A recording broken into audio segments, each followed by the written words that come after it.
I'm Sandra Menon, I'm part of ArtCan, and I would like to thank you very much for being here, all of you. I have a few notes, not many. I will start by explaining to you that when I first started painting in 2010, I needed therapy. And I thought art, without thinking, was going to be the therapy. So the mindfulness, the painting oblivion, let's call it that, and the creative throes made me recover stability after a fairly traumatic time in my life. So perhaps this is nice to know for other people who have difficulties in their life too. And then I took it seriously while I was still teaching. I was teaching Spanish and French full time, and I needed to stop teaching so I could concentrate on my paintings. And we produced with my graphic designer and my website designer the first professional card. And if you see it, I mean, in all the exhibitions I give it to people, you open it up and it's very colorful. And one of the first iconic painting was called Meteoric Water, which is all about volcanoes, because I've been obsessed with volcanoes since probably the age of 4. At the age of 4, I was taken to the Aeolian Islands outside Sicily. That's why I'm called Sandra also, because my parents loved Italy. And bang, this is FUEGO, which is a Spanish title, it should be Fuoco, but it is partly with the Stromboli eruptions that I saw later in my life, that I thought this painting might be accepted and selected because it's 80% orangey red for the beautiful curation of this exhibition. And when Ernesto put the ArtCan details of how you could be selected, I thought, oh, finally, colors, mega colors. And I didn't know which one to choose. So I have 3 paintings here, and I have many more at home where you have more than 80% of the same pigment, if you want, but worked in a different way. So here, it's very interesting that when I was somber and depressed and turmoil and insomnia, I bought these canvases from Paris, PBO, which don't exist anymore, and they were painted black matte. And some people keep talking about facing a white canvas, the anguish, a bit like a white page for writers or musicians.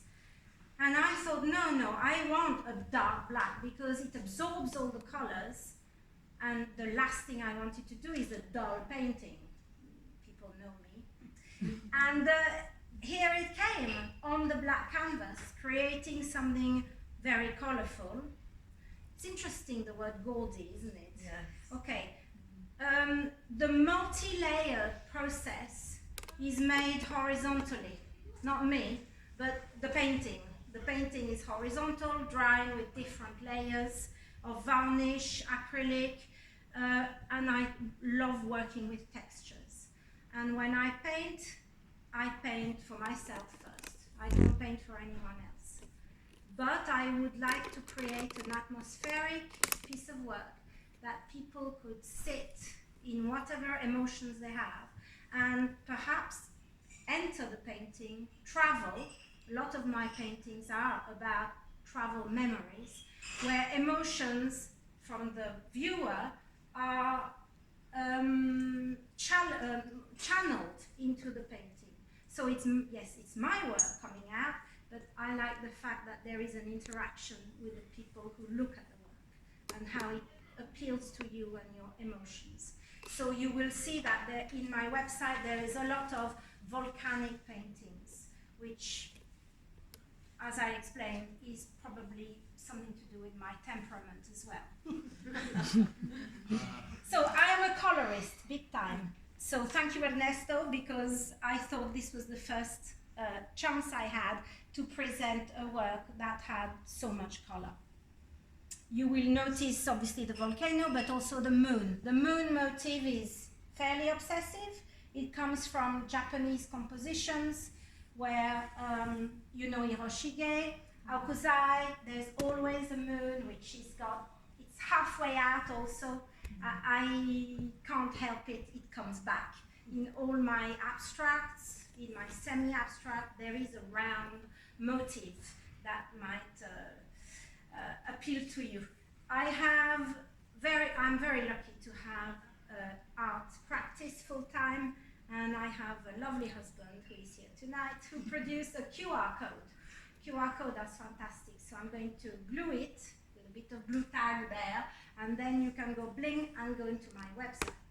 My website is been worked on during lockdown a lot, so that not only does it show the work or explain the inspiration behind the painting, but also where I come from, who I am, my background.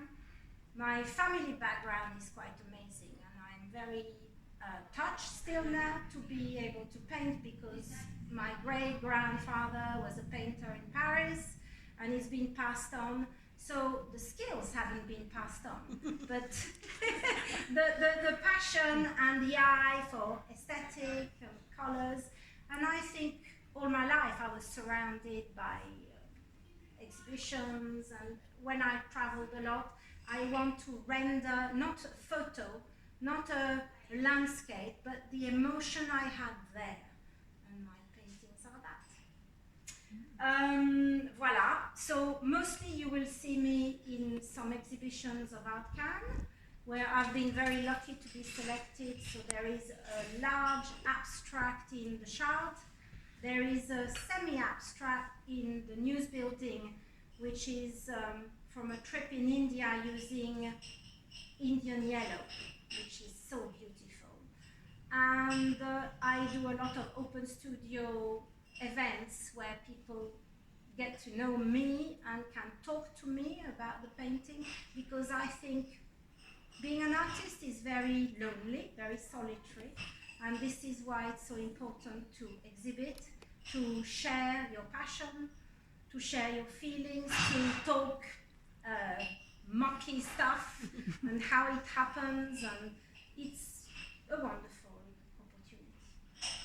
I don't know if you have other questions. There's one more painting called Meltdown, which is obviously volcanic in the corridor, and then a blue one, completely different, but with a planet and a lot of textures. And I use very many different mediums.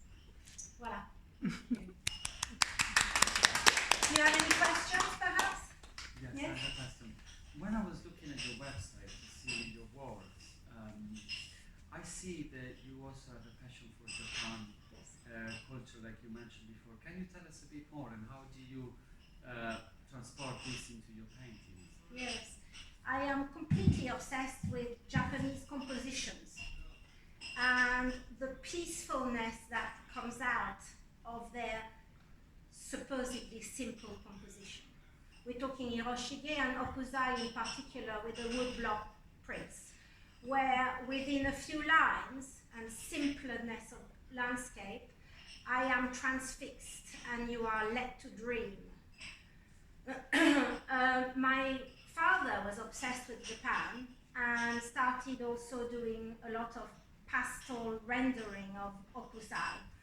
And I think it's deep, deep into my my person, where just a few branches in the front and a moon, and you're there. I mean, I could really sit and go, oh.